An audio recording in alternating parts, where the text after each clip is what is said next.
was dictating the wrap-up on the Butcher Benton package. I'm Lieutenant Dick Chasen. This hadn't been a routine case, and to find the answer, I've had to put a lot of little pieces together. It began on the day most cases can be called closed. It was the day before the butcher was to be executed.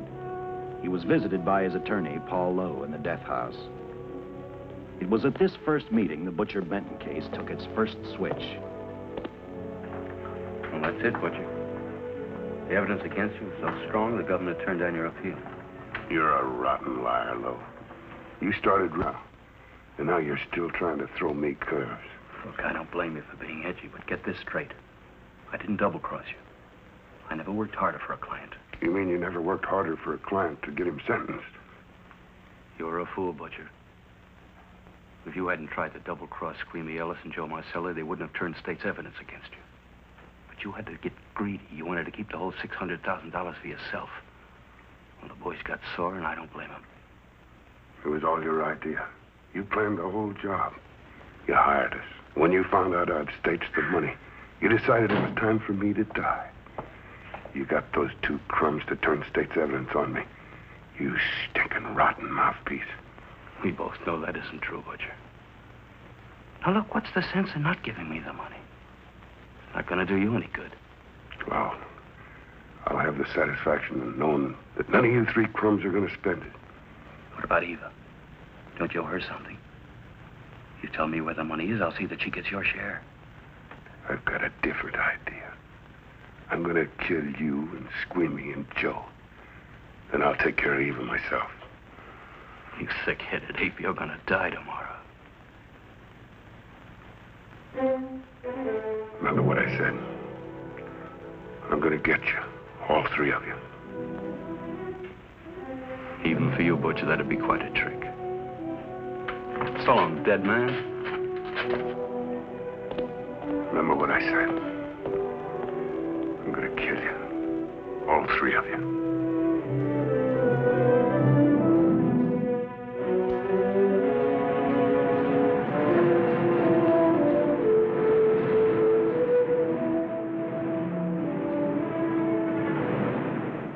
Back in Los Angeles, two men sat in a bar room listening to a newscaster tell his headline story. He played up big the butcher's threat to kill Paul Lowe, Squeamy Ellis, and Joe Marcelli for their having turned state's evidence against him. Squeamy Ellis didn't seem happy over the butcher's threat. Neither did Joe Marcelli. But they had figured, once a dead man, always a dead man. But this was one time everyone was in for a surprise, including the entire police department.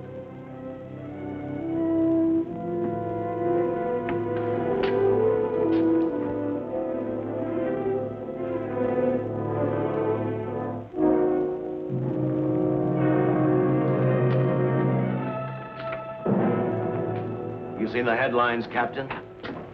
Teletype just came in from San Francisco. Butcher's execution is set for 5 o'clock this afternoon. And like the newspapers say, he still refuses to talk about that stolen money. Well, I still have hopes of coming up with something. That's what I dropped by for, Dick. With Butcher's execution, the department's marking it case closed. That means you'll be reassigned. I spent a whole year trying to break this case. As far as I'm concerned, Butcher's death is just the beginning. Of course, I can't prove it, but I think that Paul Lowe was the top man. And even though I have to keep working on it while off duty, I'm going to get Lowe, Squeamy Ellis, and Joe Marcelli. Okay, Lieutenant. Officially, I've taken you off of the case. Unofficially, I wish you luck. Do me a favor. Keep me posted. Will do. Thanks, John. I headed for Eva Martin. She worked in a local burlesque house. I'm a cop, and my job is to ask questions and get answers. So I decided I might as well start again with her.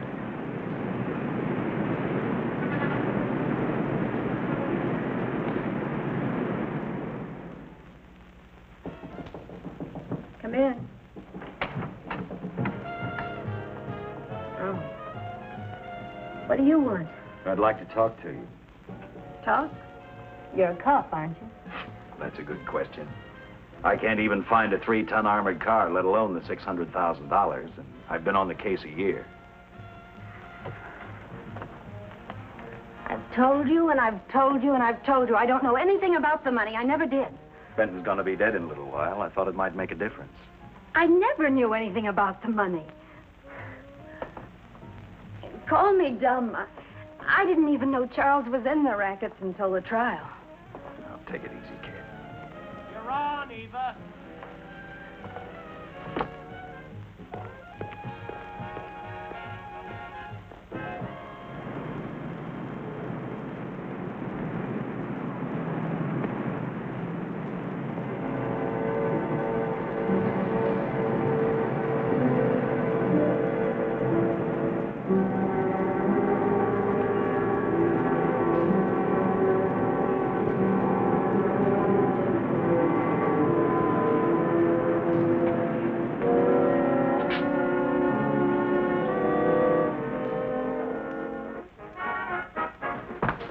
Honey, here's your wrap.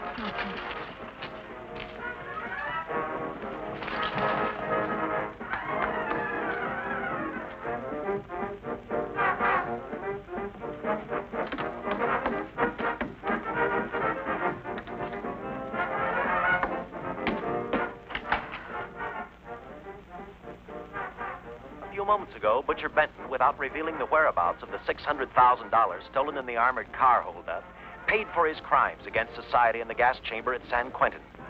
Now for a look at the international scene. Today... Come on, baby. Don't waste tears on Benton. I feel so badly about Charles. If I'd known, maybe I could have done something. How about a drink? We could both use it. No, I just can't drink while she's working. Boy, see.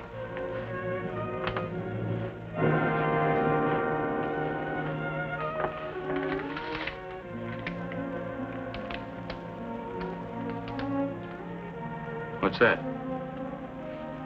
Well, now what's the matter? The message from Charles. He told me to open it if he died. Finale, Eva. All right. How about a steak after the show? No, thanks. Not tonight, Paul.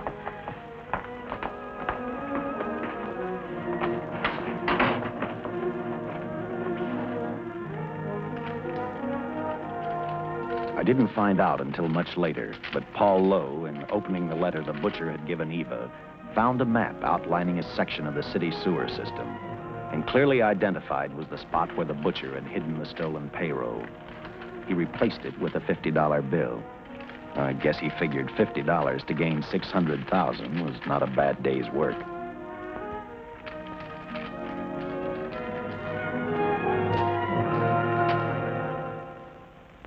A few hundred miles away in San Francisco, the case took another switch, which turned the next 72 hours into one long, hideous nightmare.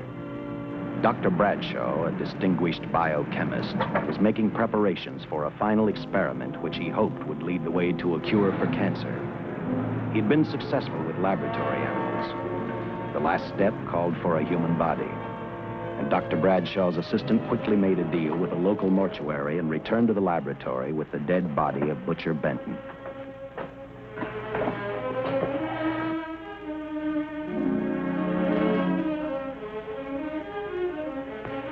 You made good time. Well, I didn't waste any. Any trouble? No, I just handed the money over and moved the body into your station wagon. That was that. Good. Get a syringe.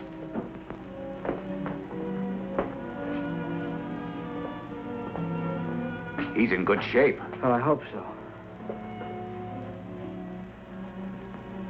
We'll get other blood samples later. We'll run this one through fast. Right. Now wheel him into the machine and then raise him. Right.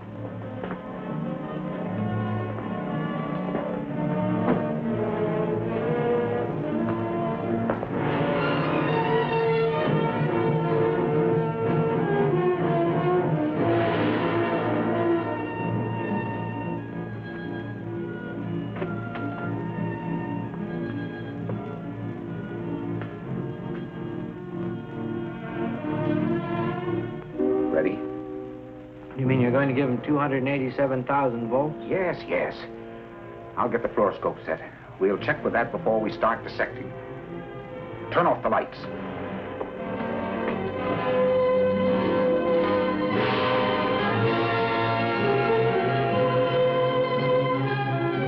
There you are, old boy. If you respond properly and my theory is sound, you'll be more famous dead than alive. Throw the switch.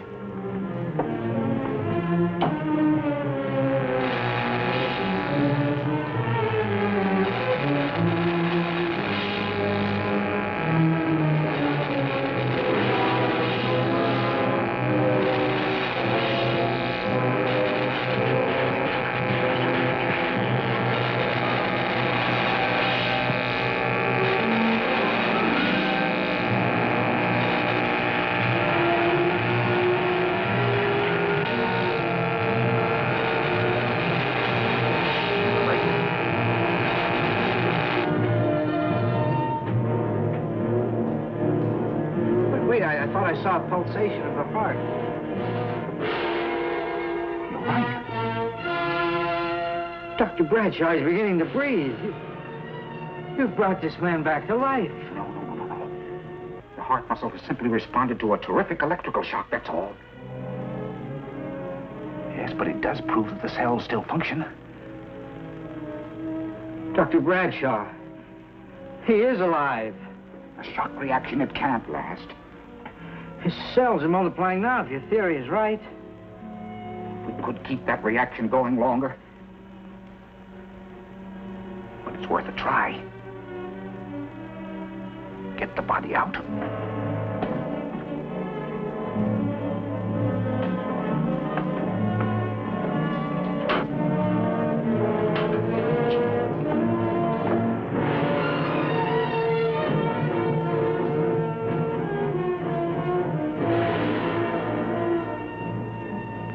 Get some adrenaline from the supply room. Some amyl nitrite, too. Hurry, hurry.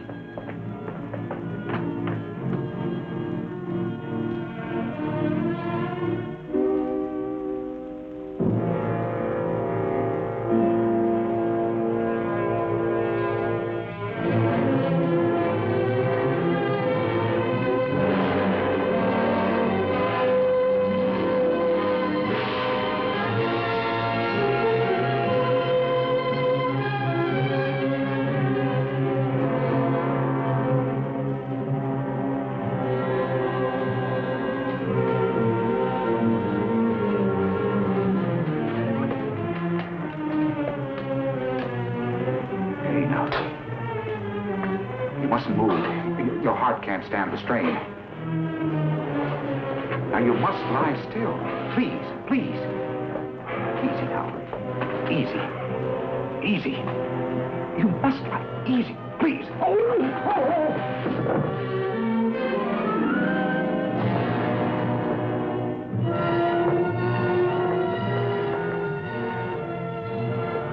Dr. Bradshaw's experiment had given life back to the butcher. He tried to talk, but the electrical voltage had burned out his vocal cords. Yet it hadn't destroyed his brain. He knew who he was. He knew who he hated.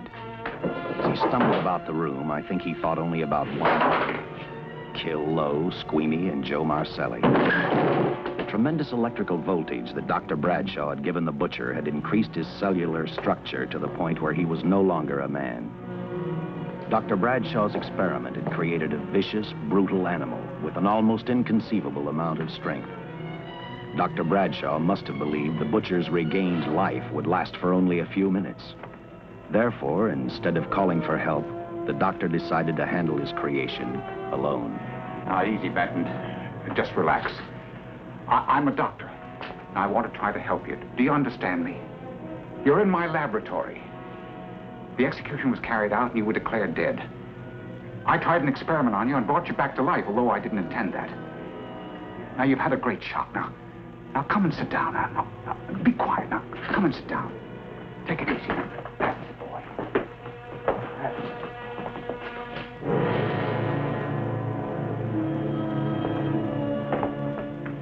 Careful. His reactions are violent. How do you explain this? Each cell must have multiplied 100 times, perhaps thousands. His strength is unbelievable. No, it's too late for the amyl nitrite. I want to get some blood samples, make some tests on him, find out what's happened. Get me a syringe.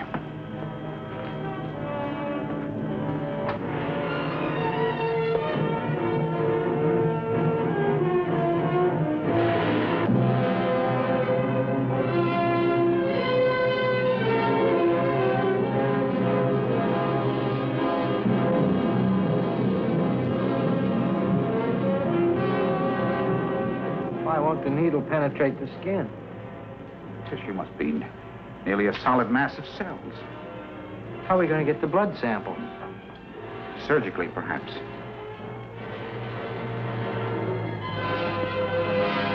Now, easy, then. Take it easy. You can't leave here now. I'm responsible for your being alive.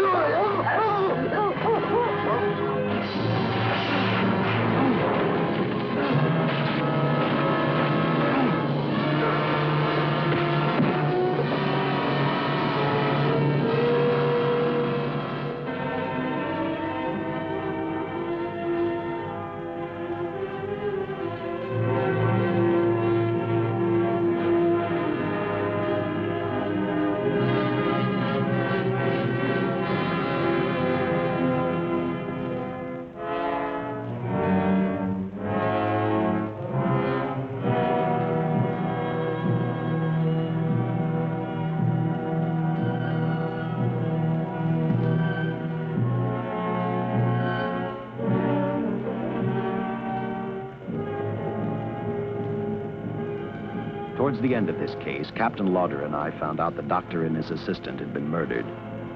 But I'm getting ahead of my story. The butcher didn't know how he had been brought back from the dead, and he didn't care.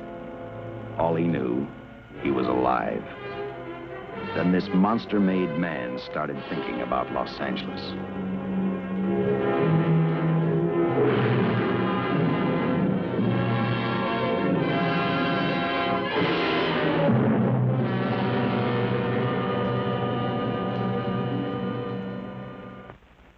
On that very in Los Angeles, I decided to stop playing detective for a little while. I went to the burlesque house to ask Eva to have dinner with me. After all, the butcher was dead, and if I got lucky, sooner or later, I figured Paul Lowe would lead me to the stolen payroll. In a way, that possibility made me even feel better. It's not fair to watch the show from backstage. Next time, I'll pay admission. I take it by that remark you like my routine. Yeah, you're pretty good. What I can't figure out, though, is why you stay in a place like this. It shouldn't be hard for someone like you to get a job in a class spot. If you weren't a detective, I'd be willing to bet with a line like that your next remark would be, how about dinner? Well, not exactly dinner, but a hamburger might be a good idea. If you're asking in an official capacity, I can't say no. I'm off duty. For the past 6 months, all I've ever called you is Lieutenant Chasen. Do you have a first name? Dick. Give me 10 minutes for a quick change, because you just made yourself a date, Lieutenant. I mean, Dick.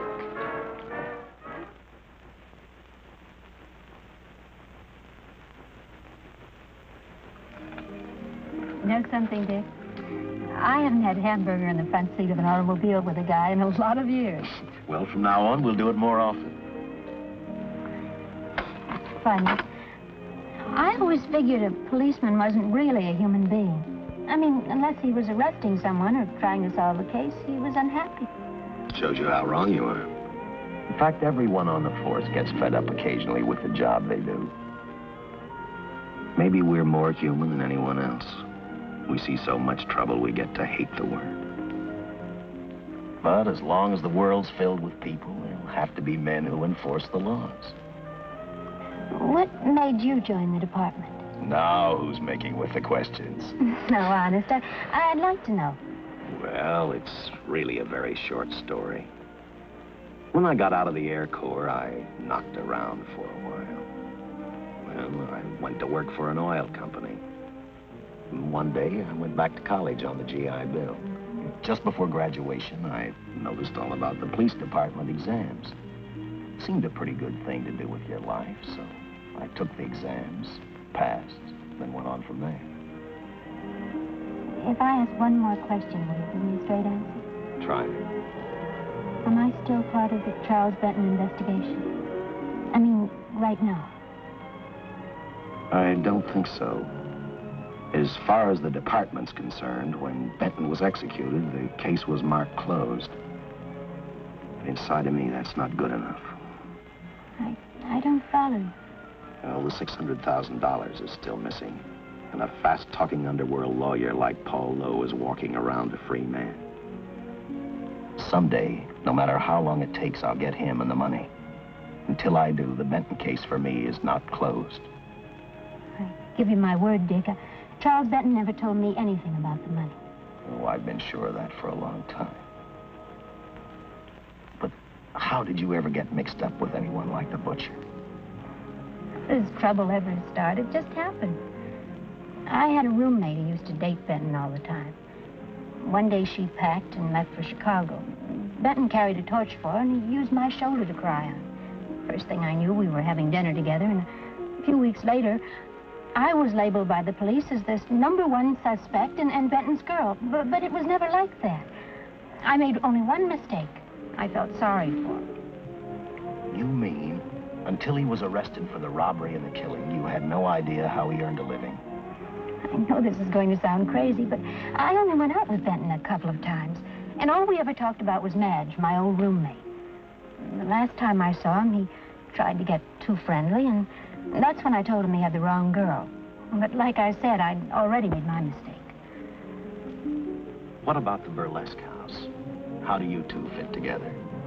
You sound like a lot of other people. I left a small town a couple of years ago because I won a beauty contest, and the first prize was a screen test.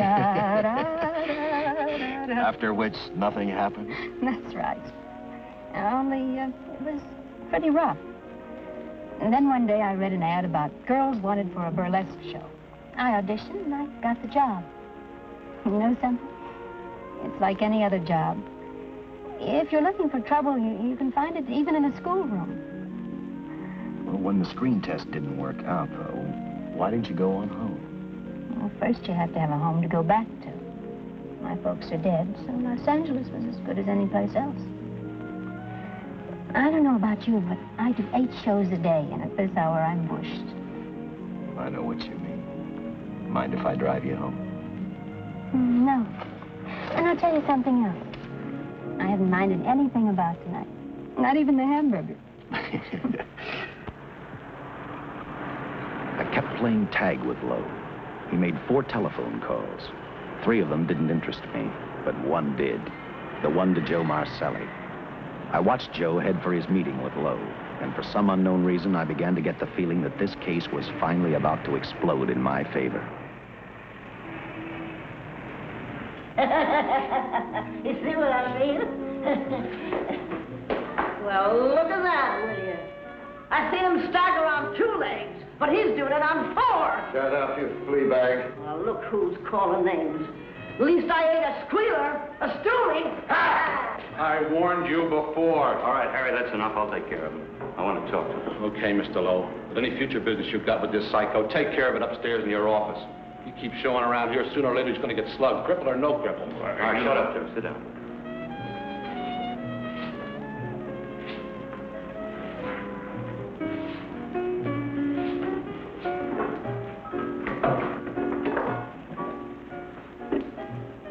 I need a shot. Bad. You'll get one after I talk to you. You sober enough to understand? Yeah, I run out of dough. No wonder. Look at you. You used to be the best torch man in town. Now, I don't think you could crack a safe if you knew the combination. No jobs. Nobody wants me since I turned states on Benton. That's your doing. You taught me. All right, quit crying. I got a job for you. If you can stay off that stuff long enough. You know I can if I've got a job. How much? What is it? It's $2 grand in it for you. Where? Right near where he pulled the job. Interested? $2 grand ain't much out of 600,000. There'll be other expenses. Besides, that money's plenty of. Now, you want it, or do I get another boy? I'll do it. How soon do you want me to go to work? Set it up for tomorrow night. Call me before noon. I'm going to the races. 1. That's all. The job's over.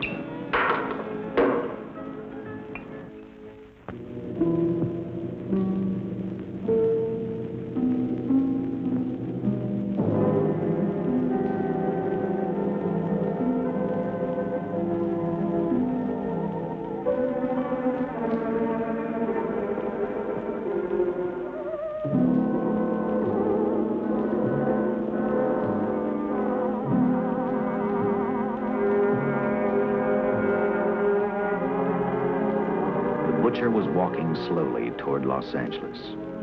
He'd traveled through wooded hills to prevent being seen by anyone. Finally, he came to a quiet road. He stopped to get his bearings. And then he saw her. He saw something else. An automobile. For the butcher, that rang a bell. With a car, he knew by the next afternoon he'd be in Los Angeles in plenty of time to catch up with the 3 men who had double-crossed him.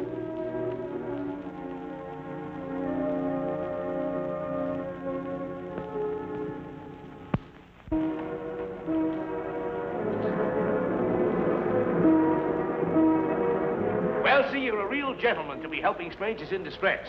I hope you don't mind me using the babe here as bait. Quite a dish, isn't she? But that's what she gets paid for. Bait, that is. Yes, sir. She's a real shaker artist of my outfit. Carnival man myself. Just call me Connie.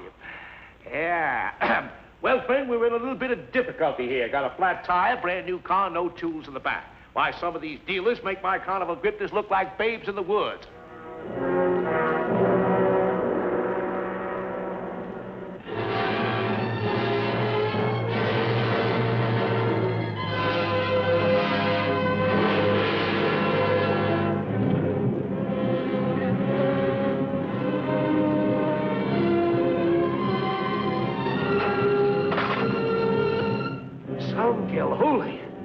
Say, who you with, friend? Let it down. Let it down.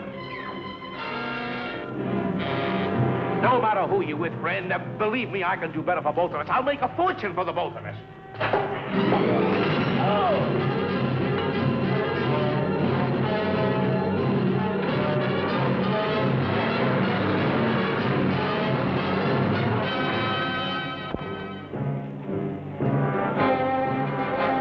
Later, the San Francisco Police Department sent out an APB.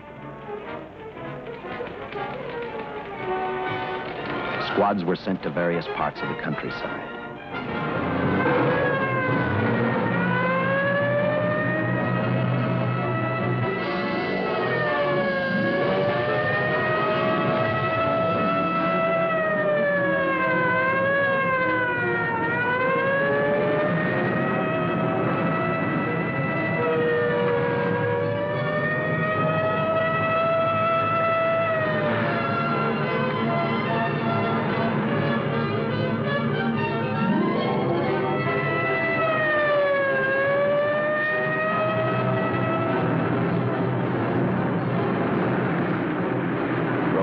Were thrown up to catch the cold-blooded killer the hysterical girl had described. Each squad kept reporting back to central headquarters, and each of their stories was the same. So far, none of them had spotted the car the killer was driving. Orders were given to shoot to kill, because from the girls' further accounts, they realized they were dealing with a maniac.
trust that this information will answer all of your questions. If I can be of any further service, let me know. Sincerely, J.I. Louder, Captain Police, L.A. Here's another all points from CHP, Captain.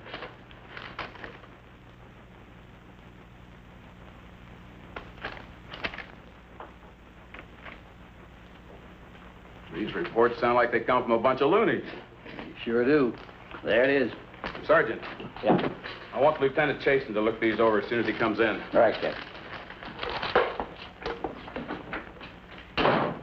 The next morning, I read the stories of the brutal murder of the 2 police officers.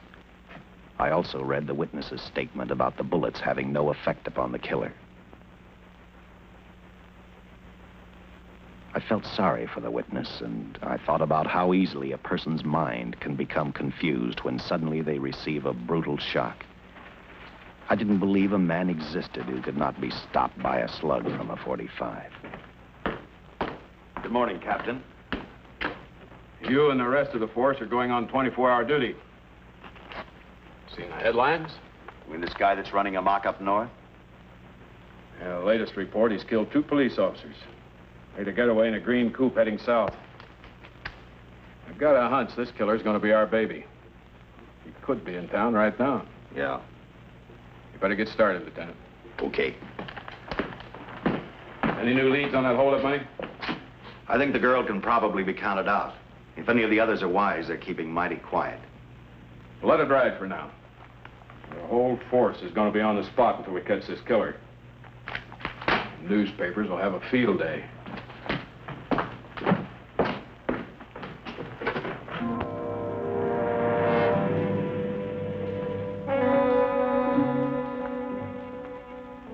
We were wrong about 2 things.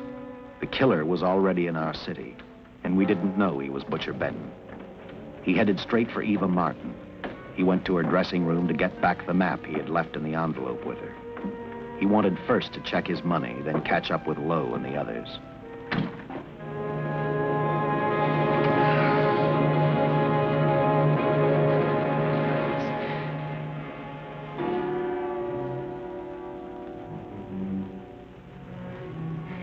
Can't be.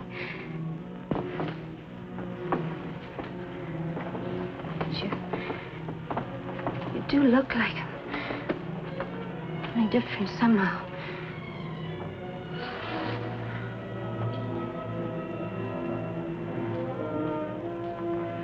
It is you. Why didn't somebody tell me? What's happened, Charles? Those look like bullet holes. Are they?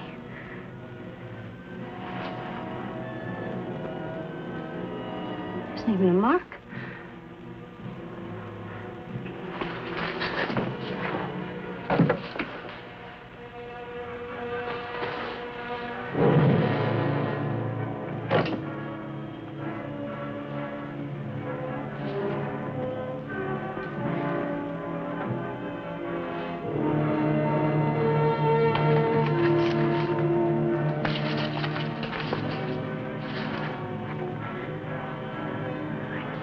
I opened it like you told me. I found the $50.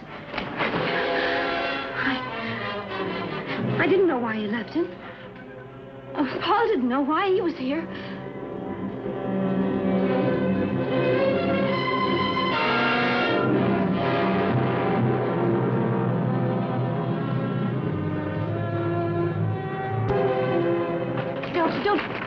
Don't say crazy. The name of Paul triggered his hate. He left her dressing room and started for Squeamy Ellis and Joe Marcelli's place. Because he knew, with them out of the way, Paul Lowe couldn't open the strong box where the money was hidden. He thought of Squeamy and Joe first. He was saving Paul Lowe for last.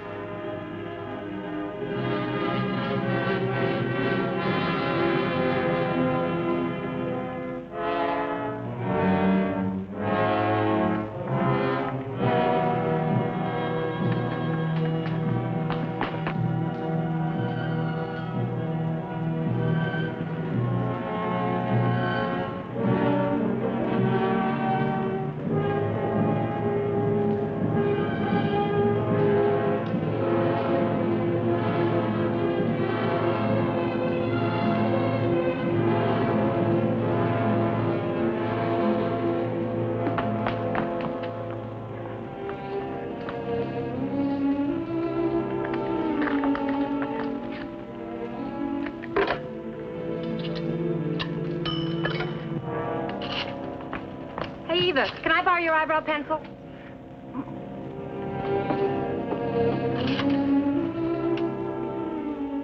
Operator, get me police headquarters.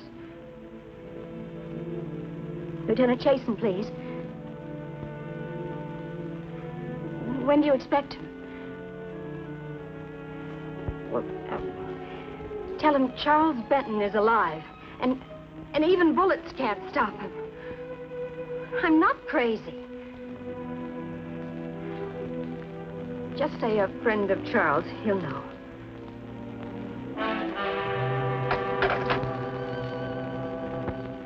She tried to tell him the butcher was alive and on his way over to kill him. Squeamy didn't believe her, and in a way you couldn't blame him. Who in their right mind would believe a man had returned from the dead? What Squeamy actually believed was that the butcher, before his execution, had hired a killer to carry out his threat.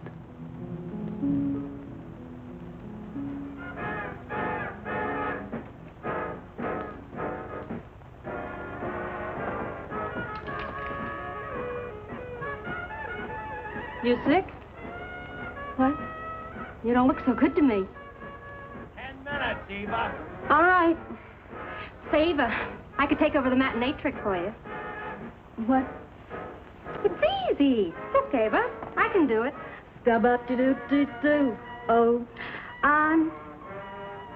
Francine, I just thought of something. Yeah? Eva agreed to let Francine do the show. She hoped she'd be able to interrupt the butcher before he arrived at Squeamy's hotel. Or, failing that, at least be able to warn him to stay out of sight. You wanted me, Captain? Yeah, I just had a rundown on those fingerprints of the stolen car up north. We got nothing on the driver who was killed or the woman with him. Take a good look at these. There's something funny about these.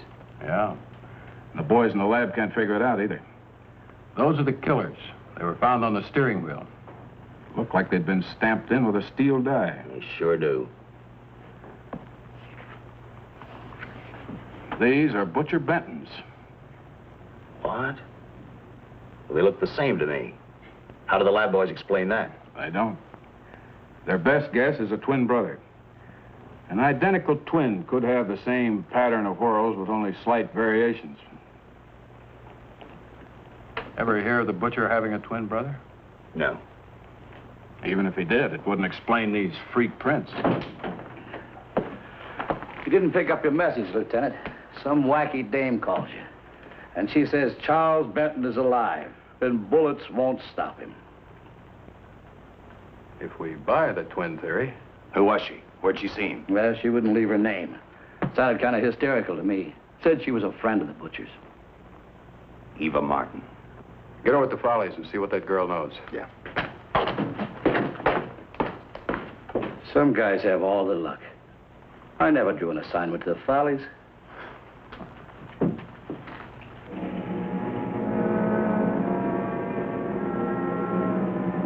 Meanwhile, the butcher headed for Squeamy's hotel. He didn't seem to be in any particular hurry. Actually, he seemed like any normal person, on his way to work or on his way home.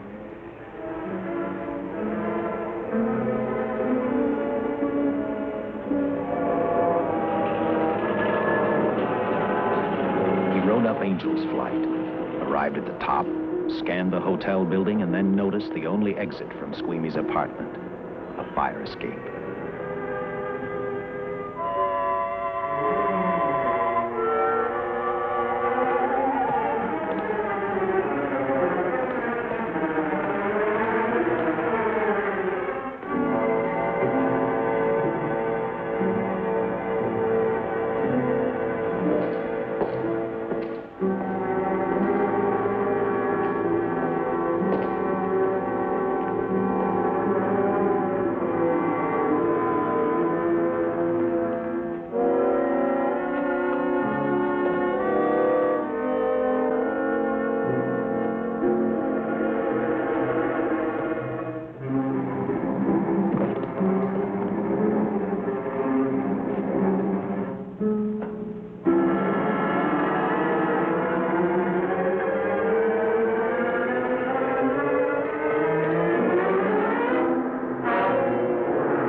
butcher was figuring his next step.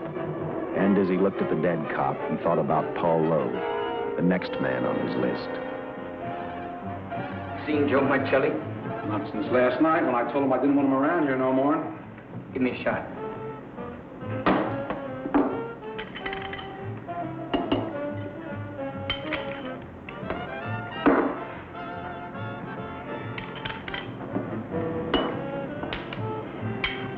Look, I need help. Just found out that Benton's hired a killer to get me. He's after Joe, too. Then drink up and get out. I don't want no trouble around my place. You're a real pal. Drink up and get out, I said.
Operator, get me the police.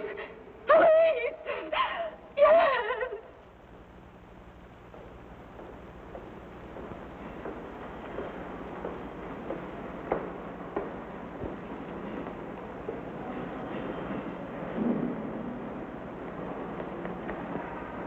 What's happened?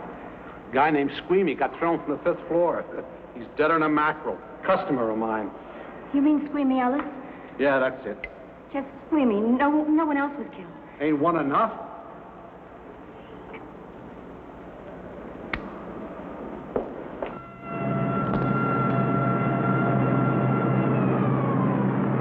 I tell you, the bullets never even phased him. He must have been wearing a bulletproof vest. God help us when the papers get a hold of this. Keep an officer on duty here till you hear from me. We'll get a stakeout on Joe Marcelli. I'd like to talk to Joe. Lauder, I'm going to call San Quentin.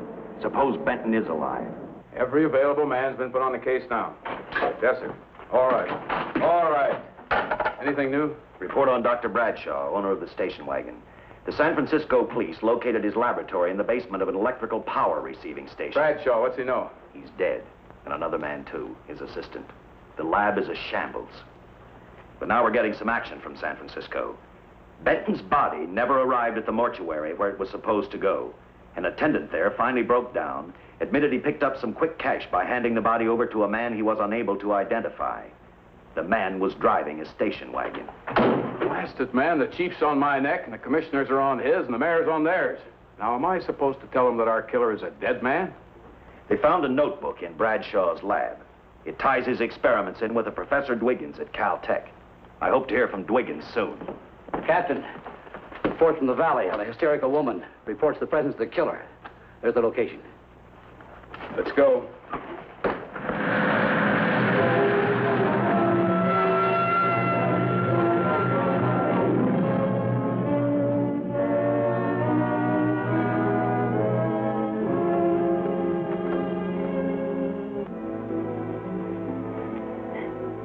You and your boyfriend had a little fight, and he got out of the car to take a walk. You noticed that he walked down toward the sump area in the direction where you'd seen those lights a short while before. What happened then, miss? Please try to tell us. Well, I just sat there a few minutes, I guess. I was pretty mad.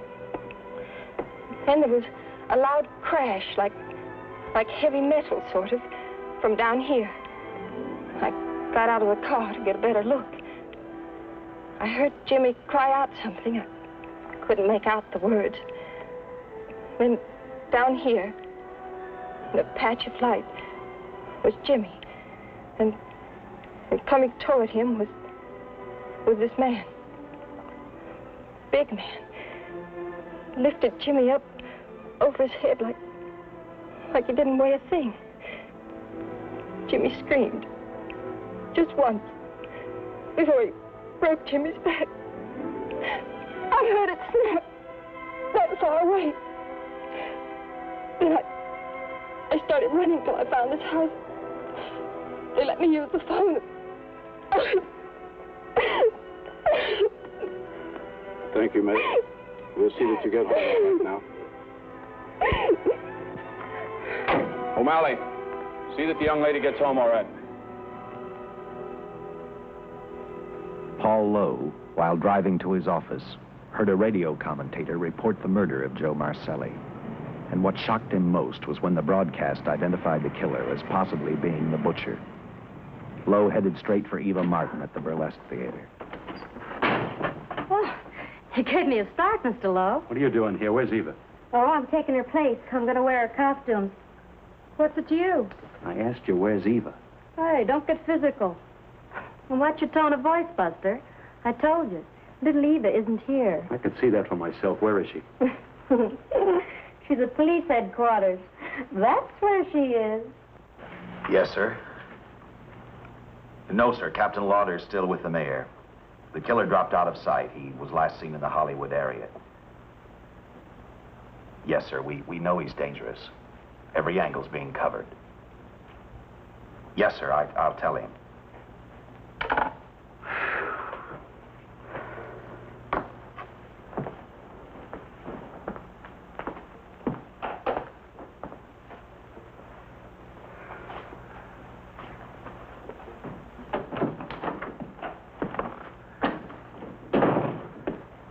Here, see how these fit. Low heels. I'm sorry. It's the best our wardrobe department can afford. Any idea how soon the captain will be back? Now, look, I'm going to see the captain if I have to wait here all night. Oh. Oh, Charles killed Squeamy and Joe. Joe, too? Benton? He's alive. I saw him, but nobody will believe me. I'm checking it. My guess is whoever killed them is on the trail of the money, Lowe. Now, maybe you better start talking if you know anything about it.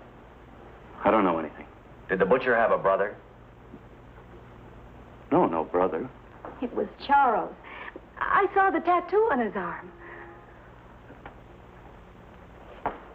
Look, I demand police protection. Where's the money, Lowe? You heard me. I demand protection. I know my rights. We put stakeouts on your office and home. Well, that's not enough. It's enough as far as we're concerned.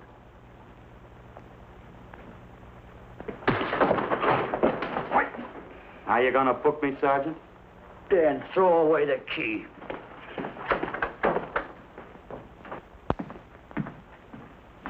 Thank you. Come up with anything yet, Dick? Oh, we've checked every hotel, motel, and rooming house in town. We've run a cross-check on every hangout Butcher ever used. Net results, blank. This is incredible. We not only discover a dead man turned killer, but it's beginning to look like he plays ghost, too. He's somewhere in this city, and if we have to take it apart brick by brick, we've got to get him.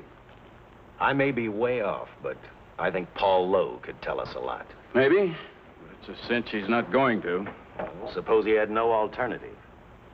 You better grab some coffee. Your mind's beginning to play tricks on you. No, now, wait a minute. When Lowe came to us for police protection, it was because he was scared stiff the Butcher would add him to the list of Squeamy Ellis and Joe Marcelli. Go on. It figures, too. When he slugged the sergeant, he knew we'd book him right away. Oh, this Lowe's a pretty cute character. But we can play the same game. You mean we'll threaten to release him? Well, not exactly. You tell him you realize that he was excited, that throwing the punch was accidental. Tell him we're not going to make a charge, that he's completely released. Lieutenant, you know we can't do that. Lowell made his first mistake when he hit the sergeant, and that'll get him a year. As far as the department's concerned, at least it's a small victory. If my hunch is right, Lowe won't want to be on the streets with the Butcher looking for him. And he may talk, and talk a lot. Enough maybe for us to get rid of him permanently. Even lead us to the Butcher. If he's frightened enough, that might work. But if it doesn't... No, Dick, I'm not going to release him. I want him out of my way so bad I can taste it, but not bad enough to be responsible for getting him killed. The good thing about that, Captain, is the fact we know it, but Lowe doesn't. Let's give it a try. All right, Lowe. Come on out. I think you'll find everything in there. You're free to go, Mr. Lowell. Wait a minute. Who do you think you're kidding? You arrested me for assaulting an officer. Court, I'll plead guilty. With luck, I might get off with 6 months.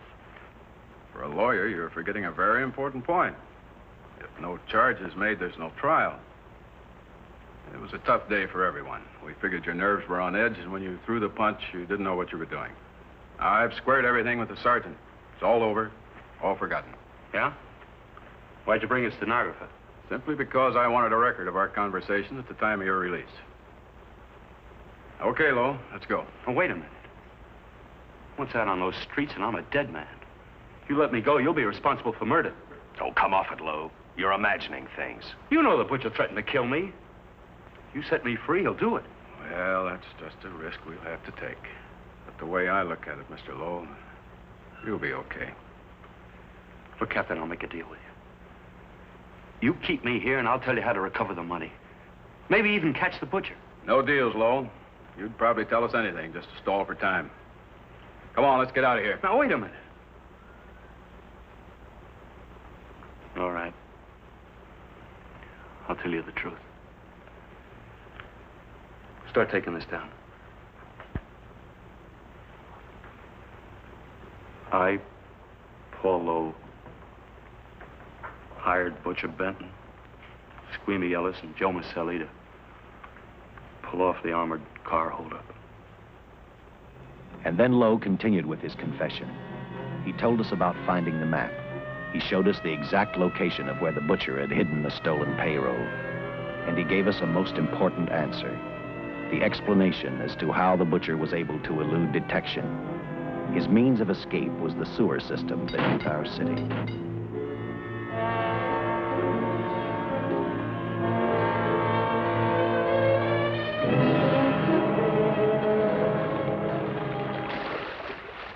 The department went to work fast.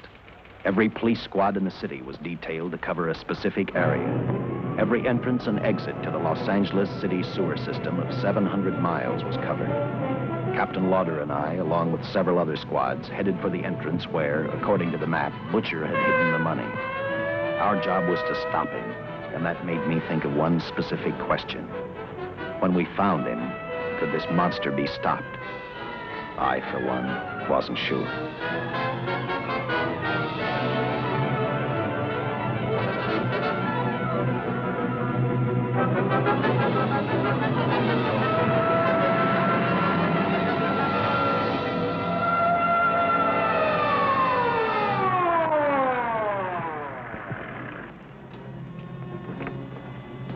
Everything all set, Lieutenant? City engineers mapped out each possible exit. A squad of officers are spotted at every point. If the butcher can be caught, now's the time. Well, after I talked to Caltech, I called on the fire department for a little help. The professors thought a flamethrower might stop him. Flamethrower? I suppose our boys have had a chance to join our squads by now. See, we have one with us here. Have you thought about what'll happen if this doesn't work? No. I've been praying too hard that it will work.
This is where we split up.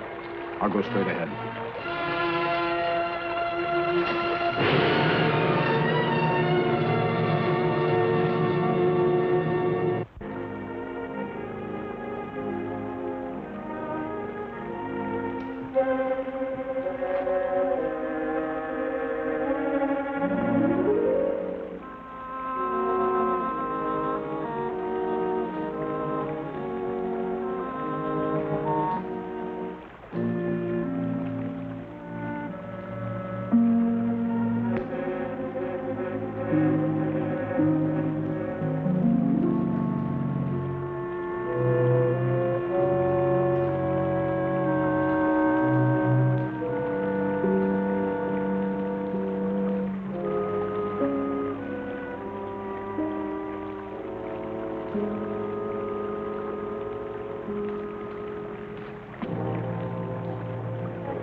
This map's right, we're off our course.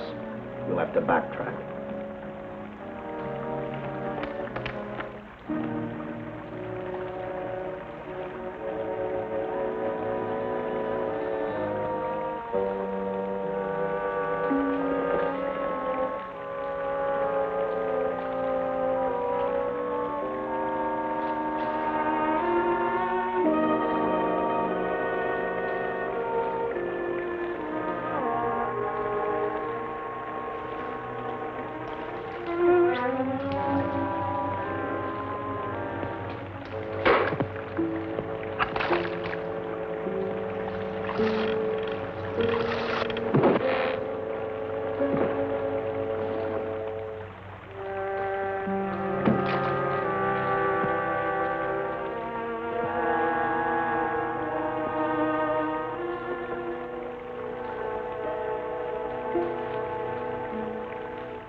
Let him have it.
And the tremendous shock of electricity that brought the butcher back to life destroyed him. The $600,000 stolen in the armored truck robbery has been recovered. Case closed. Well, here are the scientist's comments for your records. I had to fill in a few spots with my own guesses, but I guess that's about the size of it. Did you get any sleep? Oh, some. Not much. How's the girl today? Well, I called the hospital about an hour ago. She'd gone. Gone? Where? She told them she was a working girl and that she'd been away from the job too long already. Quite a girl. Yeah. Say, how about that time off I've got coming? 48 hours, beginning right now. Get some rest, Dick.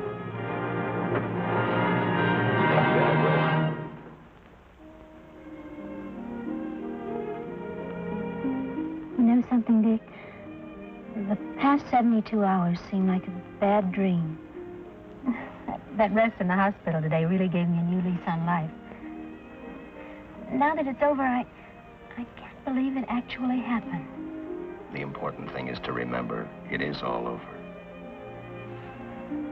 I suppose you'll be assigned to another case. I'll have to give up hamburgers in the front seat of the car for steaks in a restaurant. No. I've thought about that. In fact, I decided to do something about it. I started by talking the captain into a short holiday. And just about an hour ago, I got you fired. What? What did you do that for? I figured that being my wife would take up all of your time. Even if I wanted to say no, I couldn't. You're not supposed to say no to a detective. I figured that, too.